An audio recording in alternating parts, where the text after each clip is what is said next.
여러분 반갑습니다. 역사탐정입니다. 이번 영상에서는 한동안 상당히 중국과 일본 학계에서 서로 논쟁의 대상이 되었던 한나라 때의 금인, 거기에는 한위 노국왕 이래 해가지고 한나라에서 노국 임금에게 왕으로서 인정한다고 하는 그러한 금인을 만들어서 보내준 그러한 내용이 들어 있습니다. 근데 여기에서는 양국 간에 서로 처음에는 어떤 오해라고 할까요? 견해 차이로 인해서 상당한 마찰이 되는 그런 일들이 있었습니다. 한나라와 열도에 있는 노국왕, 이 양쪽의 관계에 대해서 먼저 설명을 드리도록 하겠습니다. 자, 먼저 이 금인을 발견하게 된 경위는 다음과 같이 설명이 되고 있습니다. 에도시대 텐메이 4년 음력 2월 23일, 그것이 양력으로 하게 되면 1784년 4월 14일 이렇게 됩니다. 그러면 지금으로부터 약 240년 정도 흘러간 그런 시점이 되겠습니다. 논을 경작하던 농민 진페이는 수로를 내기 위해 도랑을 수리하다가 우연히 이 금인을 발견하게 되었습니다. 커다란 바위 아래에 돌 3개가 마치 상자처럼 금인을 감싸는 형태로 배치되어 있었고, 이 금인은 단순히 묻혀 있었던 것이 아니라 누군가가 숨겨놓은 것이다. 왜 숨겼을까? 이것에 대해서는 아직까지 그렇게 근거 있는 해석은 나오지 않고 있습니다. 군봉행을 통해서 후쿠오카 본으로 건너갔다가 유학자 카메이 난메이가 후한서에 나오는 외노국 국왕이 후한 광무제에게 받은 금인이 이것이라고 동정하고, 그러니까 판정하고 이런 뜻이 되는 것 같아요. 금인변이라는 감정서를 조술했다. 한위노국 왕 금인은 일본 시카노섬에서 출토된 순금제 왕인이다. 그러니까 왕이 사용하는 그런 중국으로 치면 옥새와 같은 것이다, 이런 얘기가 되겠죠. 위는 외의 사람, 인변, 생장 내지는 옥이라고 여겨지지만 이설들도 있다. 1931년 쇼와 6년 12월 14일 국보보존법에 따라 국보로 지정되었고, 1954년 쇼와 29년 3월 20일 문화재보호법에 근거해서 국보로 지정되었습니다. 자, 이것이 경위이고요. 그래서 시카노섬에서 발견된 이 금인은 이렇게 되어 있고요. 그 다음에 바닥면, 그것은 여기 한, 위, 노, 국, 왕 이렇게 설명이 되어 있습니다.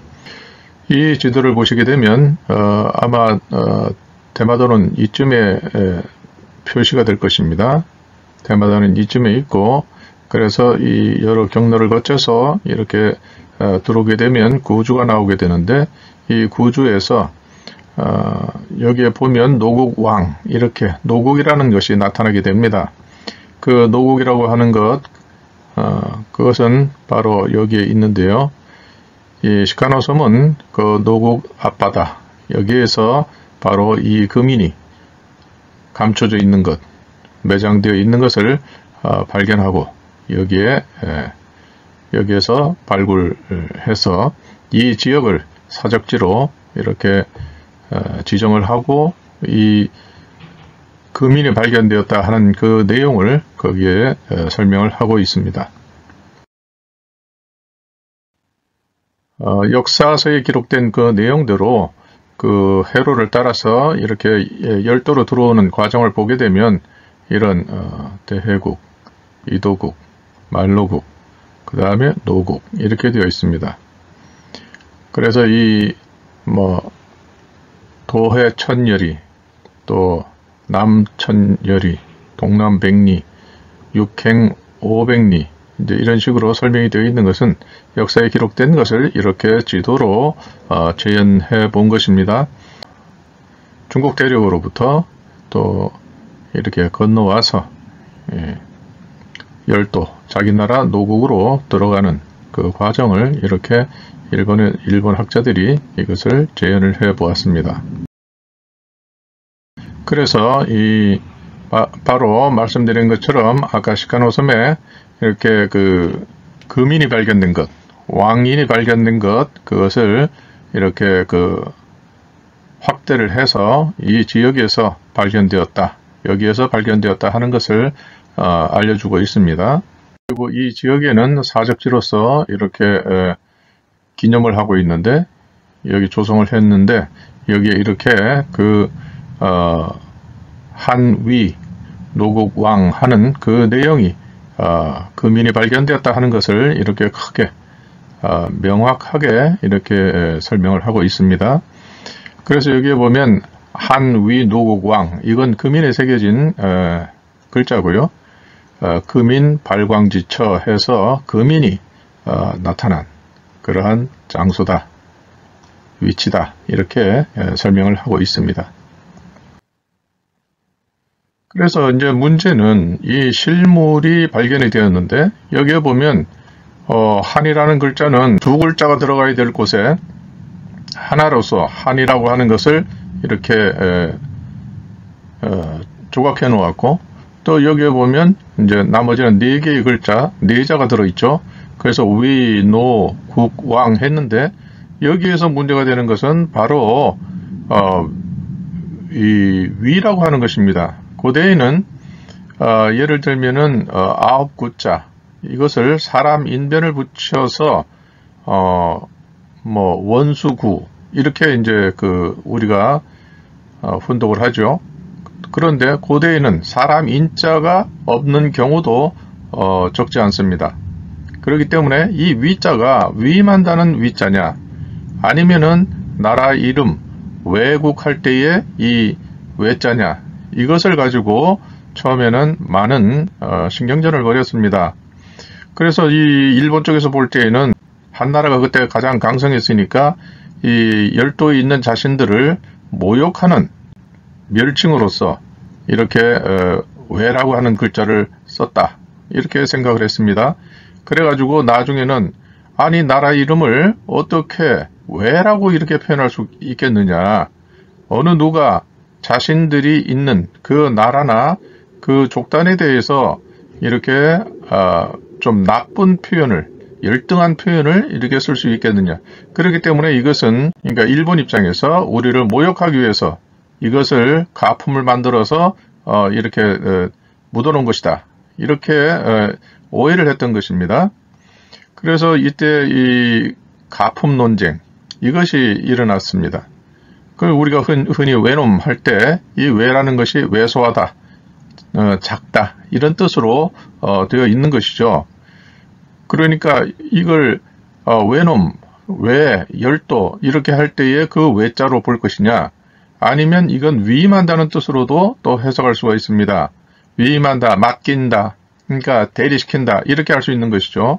그렇기 때문에 이것은 왜로 해석하느냐, 또 위임한다는 뜻으로 해석하느냐에 따라서 이 금인에 있는 그 글자의 의도가 상당히 달라진다, 이렇게 볼 수가 있는 것입니다. 즉 위임한다는 이 뜻으로 할 때는 한나라 황제가 열도에 있는 여러 나라 중에서 노국의 왕에게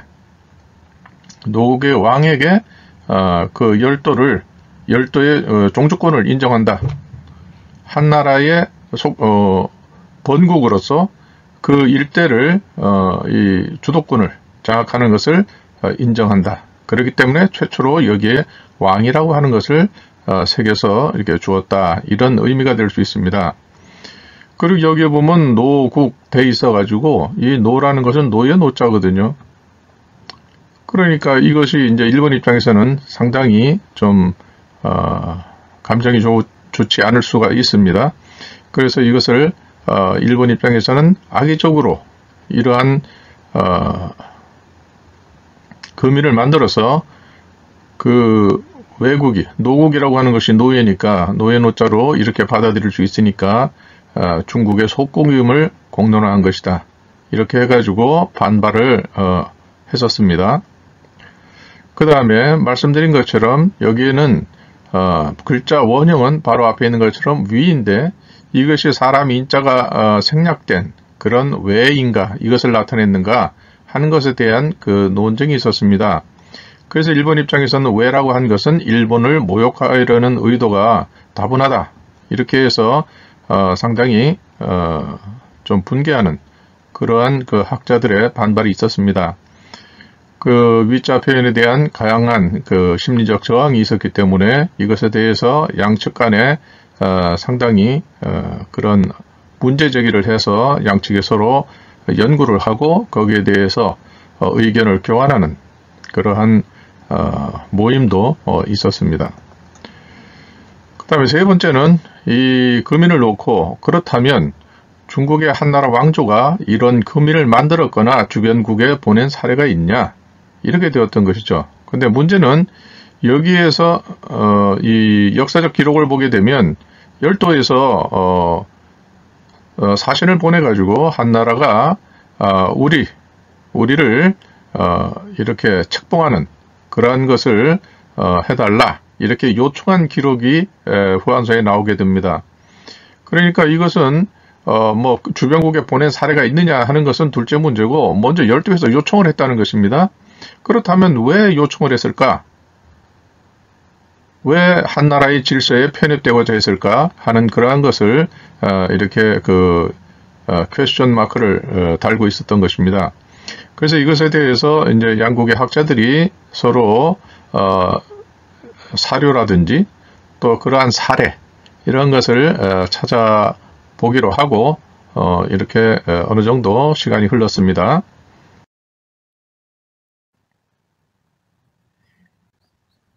자, 먼저 금인의 가품 논쟁에 대해서는 그 양국에서 서로 그 연구를 한 결과에 따라서 다음과 같이 이렇게 얘기가 되었습니다. 먼저 동안시대의 광릉 왕의 인장, 왕의 인장, 그러니까 노국 왕 이렇게 써 있는 것처럼 그와 같은 동격의 금인이 출토되었던 것입니다. 광릉 왕, 그러니까 광무제의 아들 유형의 무덤에서 바로 그러한 금인이 발견되었습니다. 또 전왕 해가지고 운남 지역입니다. 이 전이라는 것은 운남 지역을 대표하는 그러한 글자, 상징하는 글자로서 이렇게 나타나고 오늘날도 그렇게 보고 있습니다. 그래서 운남 지역을 장악했던 왕으로 나중에는 결국 한무제에게 항복을 하고 복속이 됩니다. 그랬을 때의 이 전왕의 또 역시 금인이 이렇게 나타나게 됩니다. 자, 그럼 요것은 지금 우리가 한, 위, 노국, 왕 이렇게 되어 있는 금인을 이렇게 나타낸 것이고요. 이것은 또 광릉왕, 그러니까 광무제의 그 아들 무덤에서 나온 금인이 되겠습니다. 그 다음에 요거는 한나라에 항복을 했던 전왕의 또 이 금인이 되겠습니다.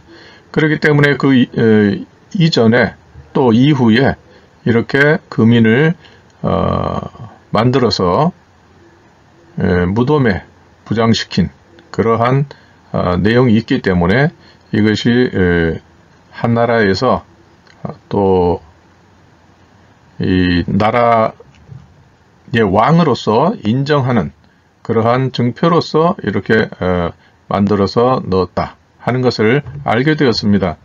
그렇기 때문에 이런 사례들이 있었던 것을 보았을 때에 그 노국왕이라고 하는 이러한 금인이 나타난 것도 역시 바로 노국을 왕이 있는 그러한 나라로서 최초로 열도의 최초의 왕이라고 하는 상징성을 여기에 부여할 수 있게 되었던 것입니다. 그렇기 때문에 이것이 왜로서 해석한다고 할지라도 이 왜가 결코 그 노국에 대해서 폄훼하거나 또 모욕하거나 이런 의도는 아니었던 것으로 이렇게 이해를 하게 되었습니다. 그러면 위, 왜 이것이 같은 의미인가? 그래서 이것을 또 학자들이 찾아보고는 이 외는 노나라 21대 선공 희퇴 이렇게 되어 있습니다. 그런데 이것이 바로 외라고 하는 이 글자의 전신이다 이렇게 보고 있습니다.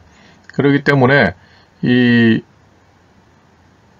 글자를 통해서 아니 노나라 왕 자체도 이 외라는 이름을 갖고 있었으니 이것이 어떻게 자기 스스로 그것을 자기 이름으로 삼았는데 이것이 어떻게 모욕적인 뜻으로 이해를 할 수가 있겠는가 이렇게 양측이 서로 이해를 하게 되었던 것입니다.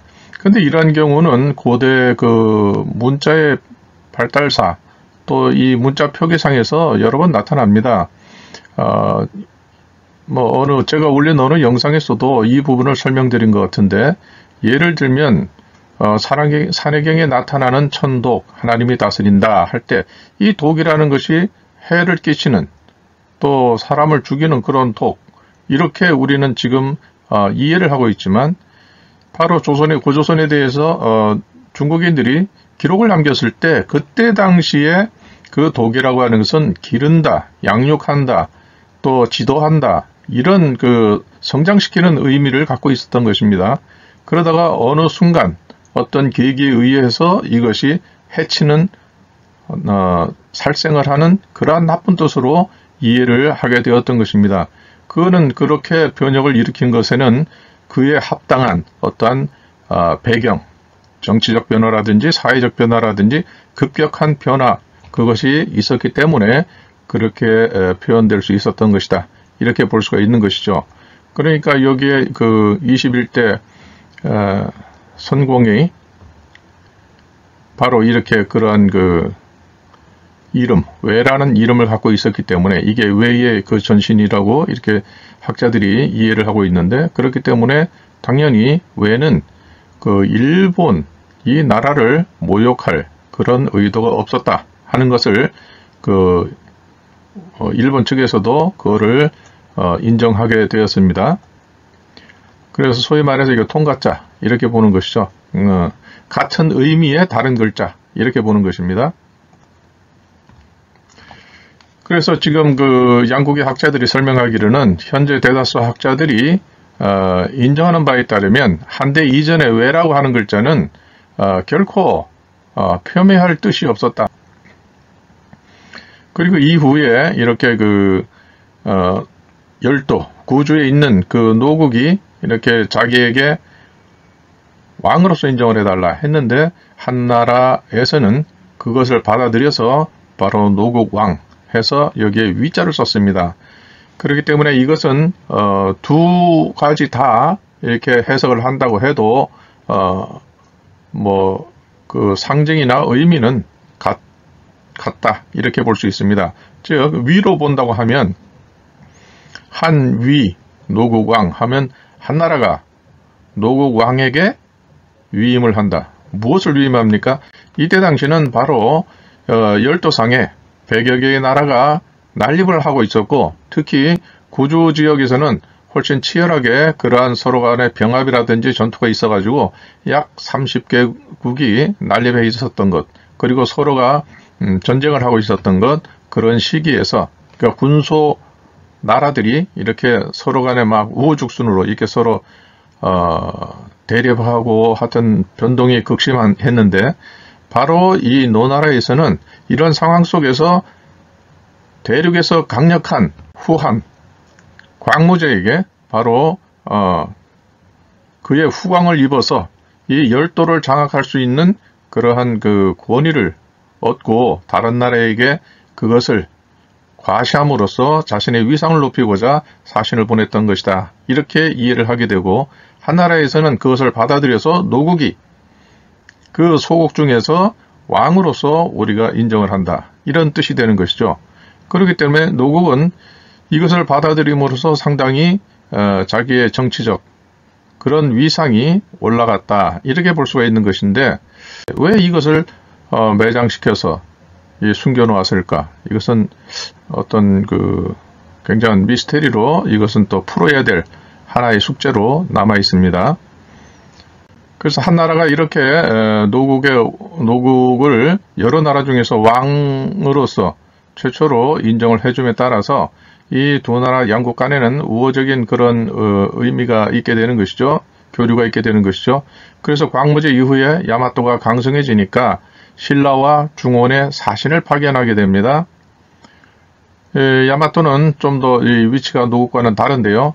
그래서 한나라 군벌 중에서 공손강, 한나라 말기의 공손강은 자기의 동생이 되는 공손무를 파병해서 야마토국을 지원하고 나라가 세워지는데 거기에 이제 힘을 보태게 됩니다.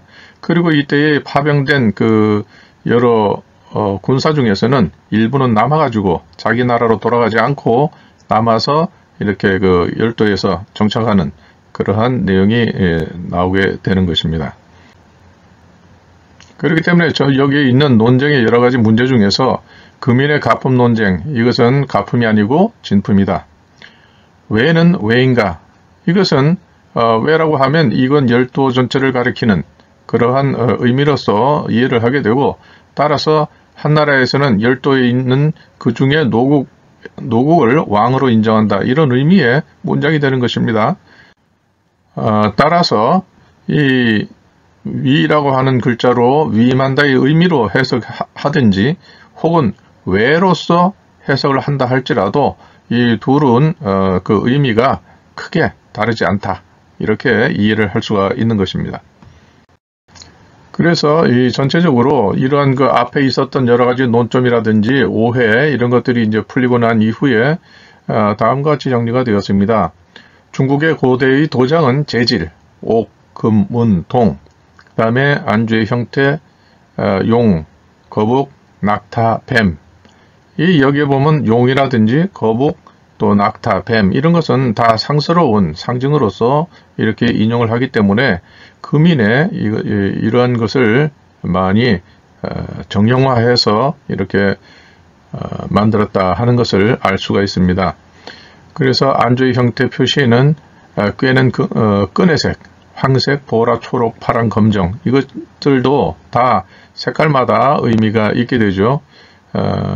색에 따라서 그것을 가진 사람의 지위를 나타낸다, 이렇게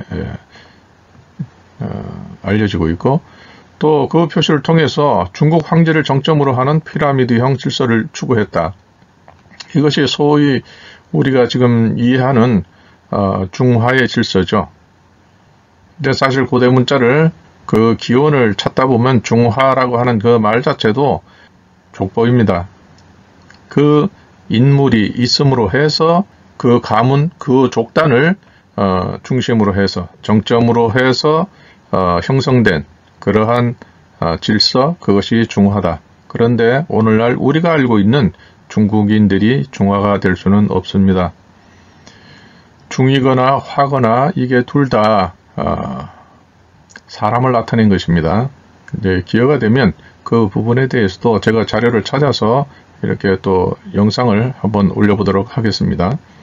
당시의 표시 재질, 표시끈의 색깔은 지위, 안주의 형태는 지역과 민족을 나타냈다, 이렇게 되어 있고, 금 재질과 뱀 모양의 안주 도장을 받은 위의 노국왕은 후한이 남방 이민족의 국왕으로 인식한 것으로 추정된다, 이렇게 되어 있습니다.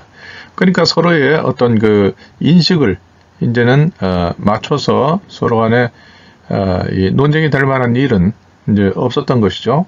이제 서로 간에 견해 차이가 이제 없어지고 견해의 일치를 보게 되었던 것입니다. 자, 여기에 노국이 있고, 그렇다면 시카노섬, 그 발견된 시카노섬은 한 이 정도 되겠네요. 유물이 어떤 것이 있는가 이렇게 한번 살펴보니까, 여기에 보면 자, 이것은 바로 대문구 문화 유물에 있는 그러한 발견된 그 토기와 모양이 같습니다.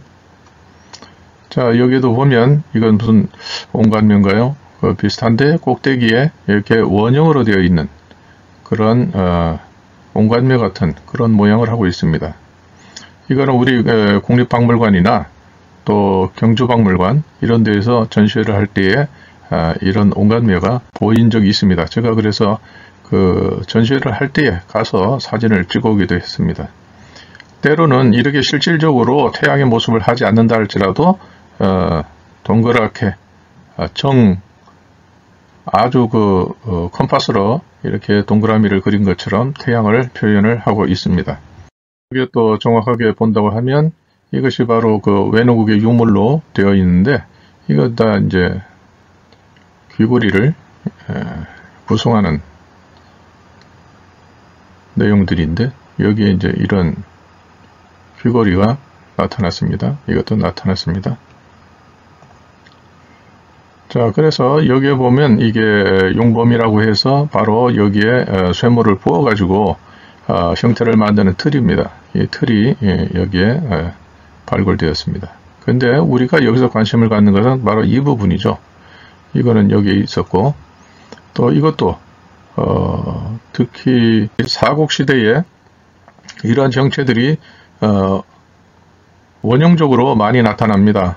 이런 형태가 많이 나타나는데, 이 부분에 대해서 제가 따로 설명드린 영상이 있었습니다. 자, 제가 여기서 관심 갖는 것은 바로 요 귀고리입니다. 여기에 보면 귀고리가 이렇게 있는데, 이것은 외노국에서 발굴된 그러한 유물입니다. 자, 이것은 국립중앙박물관에 있습니다. 그러니까 이거는 뭐 고구려, 백제, 신라, 가락 어디 그 중에 한 나라에서 발견되었죠. 이건 뭐 백제나 신라나 뭐 다 동일한 그러한 형태로 있을 것으로 생각이 됩니다. 아무튼 열도에 있는 구주에 있는 외노국과 또 우리나라에서 발견된 이 유물이 싱크로율이 이렇게 되는 거 100%죠. 그렇기 때문에 열도에 있었던 특히 구주를 시발점으로 해서 내륙으로 점차적으로 동진하는데, 이때 당시에 주도권을 가지고 있었던 나라들은 다 한민족 계열의 그 세력이 지배층을 형성하고 있었다는 것을 알 수가 있습니다. 그래서 이것은 유물이 너무나 똑같고, 또 이것이 상징하는 바는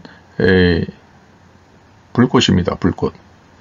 그렇기 때문에 이것이 천신의 자손이다 하는 그런 것을 알 수가 있고, 그래서 그 백제에서 이렇게 그 칠지도를 하사를 할 때 이렇게 되어 있었죠. 바로 이것이 제가 이 부분을 따로 설명을 한 적이 있는데, 삼신의 자손으로서 우리가 너희와, 다시 말하면 열도에 있는 그 소국들과 우리가 같은 조상의 자손이니 우리는 남이 아니다. 따라서 이 칼을 만들어서 보내주니까 이것을 널리 전시해서 후세에 전하게 하라고 이렇게 당부를 하는 그 글을 남겼던 것입니다. 그리고 이 만든 그 날짜가 양의 기운이 가득한, 전부 양을 상징하는, 음양에서 양을 상징하는 그러한 해와 연, 월, 일, 이걸 다 계산을 해가지고 이러한 칠지도를 만들어서 보냈던 것입니다. 그러므로 우리는 천신의 자손이다. 그러니까 한마디로 말을 하면 우리가 남이냐? 이렇게 얘기를 하는 것이죠. 그래서 대대로 자손들에게 이것을 보여서 우리가 서로 같은 혈족임을 잊지 않고 전하게 하라, 이렇게 이제 되어 있는 것입니다. 자, 그래서 이것이 이 한나라에서 보내준 그러한 금이는 진품이었고, 또 거기에 새겨진 문장들은 결코 열도에 있는 나라들을 멸시하거나 하대하는 그런 의미가 아니라, 한나라의 질서, 중화의 질서 속에 너희들이 들어왔으니 너희들이 우리에게 속한 그러한 나라로서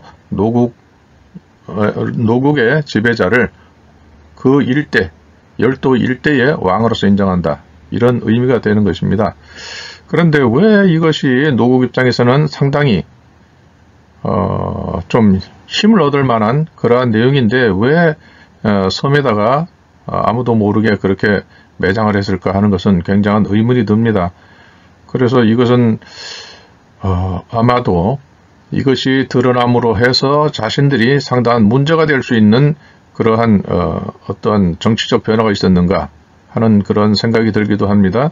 이때는 서로 난립해서 치고 정벌하고 이러는 때이기 때문에 외세에 의해서 이 노국이 어떤 불리한 그런 상황에 있었거나 하여튼 그래서 이 금인이 노출될 때에 상당한 문제가 발생하기 때문에 감추지 않았을까 이렇게 추정이 되기도 합니다. 아무튼 이 외노국이라고 하는 이 금인을 통해서 우리가 이해를 해야 될 것은 현재 우리가 훈독을 하고 있는 한자의 의미는 고대의 의미와는 다른 것이 적지 않다.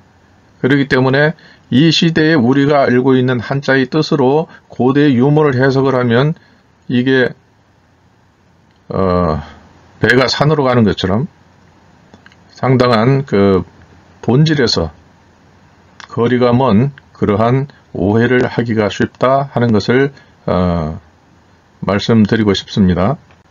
그래서 이러한 그 본래의 의미와 다르게 된 글자들은 제가 영상에서도 말씀을 드렸는데 독, 사람을 해치는 독, 이것이 원래의 글자의 의미는 기른다, 양육하다, 살린다 이런 뜻이 되는 것입니다. 그 다음에 사람 인변의 아합구자 이걸 쓰게 되면 이것은 원래 친한 벗 이런 뜻이 됩니다. 그런데 오늘날 우리는 이것을 원수, 불구대천의 원수할 때 그렇게 글자를 써서 정반대로 이해를 하게 되는 것입니다. 그래서 이러한 것들이 상당히 찾아보면 더 많은 숫자의 그런 의미가 나타날 것이기 때문에 오늘날의 시각으로 과거의 내용을 해석을 할 때 굉장히 주의를 기울여야 되겠다. 그러한 말씀을 드리고 싶습니다. 현재의 눈으로 과거를 판단하지 말라 하는 것이 이 외노국 왕에게 한나라가 준 금인이 우리에게 전해주는 교훈이 아닐까 이렇게 생각이 됩니다. 지금까지 긴 영상을 보아주신 구독자님께 감사의 말씀을 드리면서 다음 영상에서 찾아뵙도록 하겠습니다. 감사합니다.